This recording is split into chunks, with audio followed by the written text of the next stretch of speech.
Welcome to MojoPlays, and today we'll be taking a look at the most significant changes between Mario vs. Donkey Kong's remake and its original release on Game Boy Advance. No, we promise this isn't all visuals.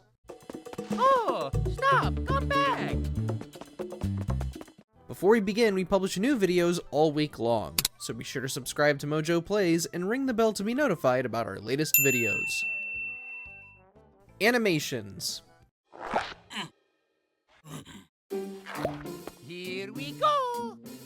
Yes, the visuals are the most obvious overhaul. This is a 20-year-old game making a huge leap from Game Boy Advance sprites to full 3D models on a Switch. But some of the animations have been altered for the remake. Whereas the original game had some cartoon-like animations such as when Mario unlocks a door, the remake has toned down these exaggerations. And also, death animations are now similar to recent Mario games. They're more simplified, and they don't show Mario getting his butt torched when he touches fire. Mamma mia! Cutscenes. Hurry before they're all sold out! Hurry! Buy one, buy them all! Buy them all! Buy them all! Buy them all! Speaking of animations, we got some in the cutscenes. While we did have cutscenes in the GBA original, they weren't exactly the kinds of cutscenes people want today. They were still images, animated and edited like a slideshow. The audio did a lot of the heavy lifting in conveying the story. The remake is coming with fully animated cutscenes. Of course, they are all expectedly pre-rendered, but they do help bring a lot of personality and charm. There are a few in-game cutscenes, but those are mainly for boss fights and when you're transitioning between worlds. The ending has also been changed, but we'll let you see that for yourself.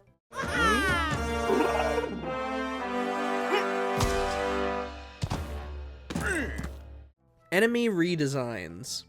The original Mario vs. Donkey Kong featured a handful of enemies inhabiting the Toy Factory and other locations. You'd come across boos, thwomps, bob-ombs, and piranha plants that could be found across different floors and regions. But did it really make sense to see some of these enemies in this kind of game? The remake brings a little more logic to their presence by turning them into mechanical toys.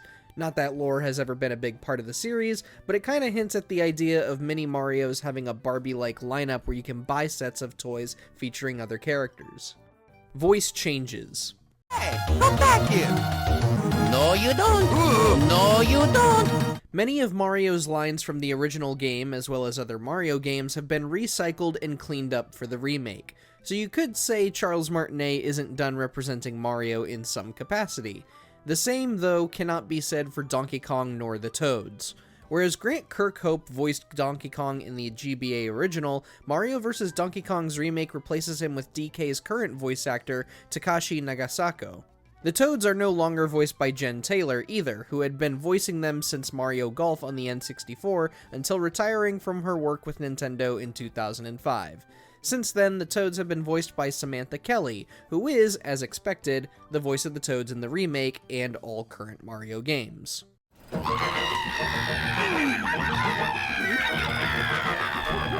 Casual mode. Here we go! As with many of Nintendo's remasters and remakes, Mario vs. Donkey Kong features some changes in difficulty to welcome players of all skill levels. For younger or inexperienced players, casual mode eases up on the challenge. Under this setting, Mario gets additional hit points and can bubble back to a checkpoint. On top of that, the timer is completely removed so that players can take their time finishing a level. Of course, if you want to stick as close to the original as possible, you can do that too.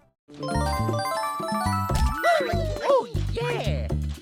Time attack mode. Woohoo! Woohoo! If you truly want to race against the clock, you might take a liking to the addition of a time attack mode, which is unlocked after you beat the first 8 worlds. It's pretty self-explanatory. Do your best to finish the level in the shortest amount of time possible. Given that the remake has removed the scoring system featured in the original, this was a neat way to preserve the arcadey nature of the original game in some capacity. Oh, yep! Gotcha! Losing lives. Oh, mamma mia! There were definitely some aspects of the original Mario vs. Donkey Kong that felt unfair in some regards. Falling from too great of a height could result in death, and there were many falls where that just didn't make any sense. Also, if you ever chose to exit or restart a level, you would lose a life. Kind of brutal if you ever felt like you messed up or didn't fully understand what a level needed you to do. The remake, thankfully, is much more forgiving on the fall damage and no longer takes away a life from you for exiting or restarting a level. Yep. Gotcha. Bonus stages. Here we go. The original Mario vs. Donkey Kong featured a unique and challenging minigame to give players the opportunity to accrue more lives. That is, if you managed to collect all 3 presents in a level. One present would hide a 1-up, another would hide more lives, and another would give you zip. Swap them around to prevent Donkey Kong from smashing the one you want. This minigame is unfortunately not in the remake. However, a brand new minigame is taking its place, where you have to catch a floating key in order to unlock a chest containing 5 1-up mushrooms.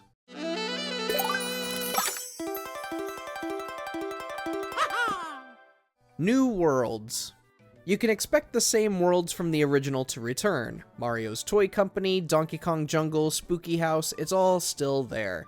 However, the remake is adding 2 brand new worlds, Merry Miniland and Slippery Summit. Merry Miniland incorporates newer mechanics from other Mario games like warp blocks, while Slippery Summit brings in the usual ice gimmicks you would come to expect from video games in general. You know, looser controls and movement, which is certainly not going to enrage anybody.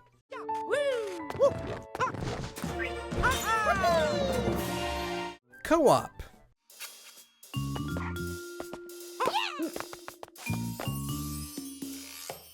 This is the biggest addition to Mario vs. Donkey Kong, and it is the coolest aspect in our humble opinion.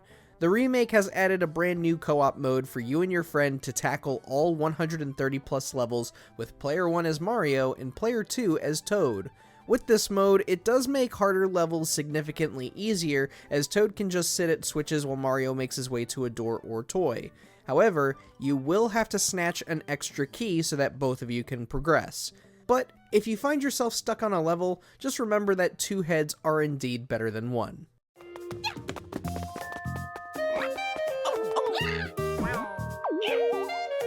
Are you enjoying Mario vs. Donkey Kong? Are you hoping for more remakes of the series, or maybe a new Mario vs. Donkey Kong game?